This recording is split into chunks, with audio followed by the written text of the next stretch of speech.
This is a course about the causes of social conflict. I'm not interested in social conflict from the perspective of a political scientist or a sociologist. I'm interested in intergroup conflict, but not at the level of group analysis. I'm interested in what role social identity or group identity plays in individual psychology, and why it is that individuals are motivated to participate in acts of social conflict. I am using for an example here the Holocaust. I was thinking last week, writing part of the preface to the book that you're going to read, about the Holocaust Museum in Washington. There's a lot of, obviously this is a museum to the Jews primarily who were killed by the Nazis in World War II. And there's a number of museums like this throughout the world, and their central motto is never forget. And this has always been confusing to me, this notion of never forgetting, because I don't think you can remember something that you don't understand.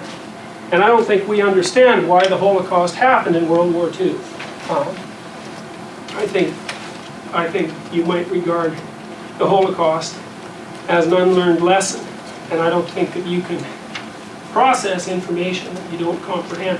So to say never forget, begs the question is, what is it that you're supposed to remember? And is it the fact that 6 million people were killed? Is it the fact of that particular event, or are you supposed to be giving some consideration to Holocaust-like events that have occurred throughout history? Because there are people who think that what happened in World War II was a relatively unique event. It was something unparalleled in history. This is not a position that I adopt. I think actually it's a very common sort of event. It was perhaps, it was the event of that sort that has proved most shocking to the European conscience, so to speak. But it hardly strikes me as unique. And people often talk about the Holocaust in terms of the relationship between the Jews and the Germans, or between the Jews and the Nazis, with the Jews obviously playing the part of victims, and the Nazis often are always playing the part of the perpetrators. And of course this is absolutely comprehensible from the historical point of view. But it also strikes me that if what we remember is that the Nazis killed the Jews, that we're already on the road to making a mistake that's similar to the mistake that was made, that led to the Holocaust to begin with, which is to identify characteristics that lead to patterns of action of that sort as characteristics of groups, identifiable groups. And it seems to me, I mean, I'm not trying to equate the role of the Jews and the Nazis in producing the Holocaust. That would obviously be absurd. But what I'm trying to say is that the lesson seems to me to be, especially when you consider the propensity for Holocaust-like events is deeply rooted in human nature. The lesson to draw from the events of World War II is that that's what human beings are like, not what the Nazis were like. Because these sorts of events happen all the time. I mean, it's obviously the case that there are, well, in the 20th century alone, well, the English invented the concentration camp in South Africa. The Germans perfected it. The Chinese used it to great advantage.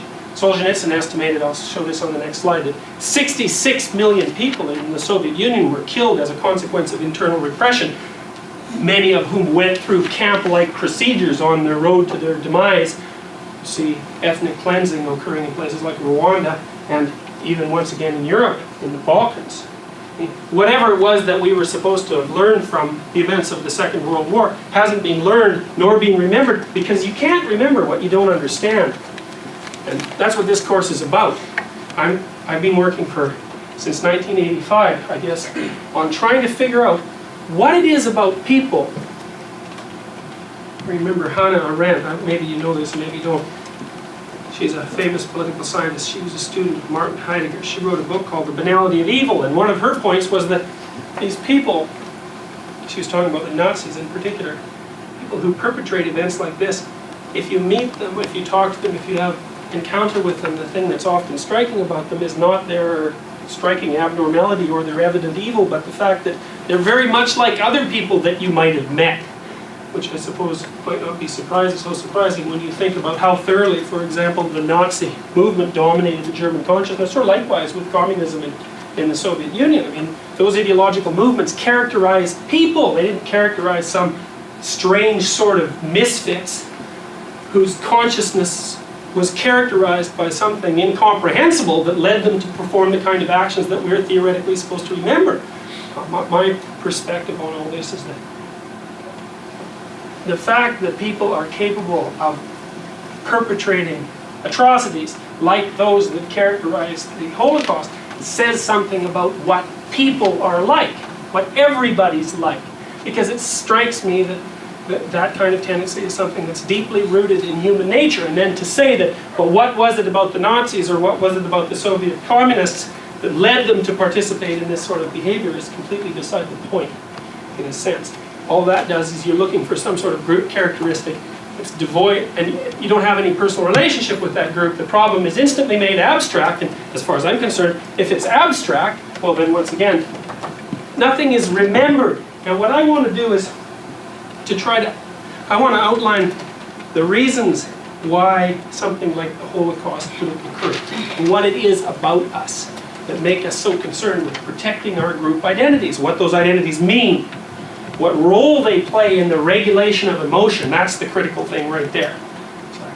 For me, ideologies are the expression, in a sense, the verbal expression of the internal structures that regulate our emotions. When you mess around with someone's ideologies, therefore, as a consequence, you're messing around with the inhibitory structure that regulates the interplay between their emotions.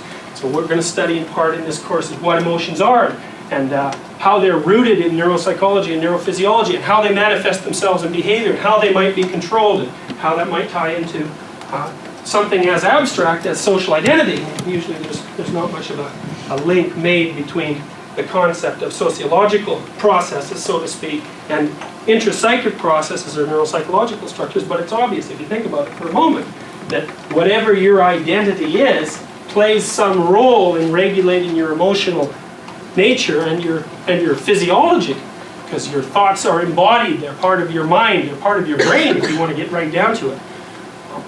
People have belief systems, and they'll do anything to protect them, and I find that peculiar. What is it that's so important about a belief system that would lead people to do things, normal people, as far as I'm concerned, to commit acts that under normal circumstances would be conceived of as incomprehensible even by those people? If you want to see an awesome video of a young Wayne Dyer, check out the video right there next to me. I think you'll enjoy it. Continue to believe, and I'll see you there. People do things to you, of course. It happens all the time. But what happens to you in your life is you live your life inside. And it isn't what people do to you, it's how you react.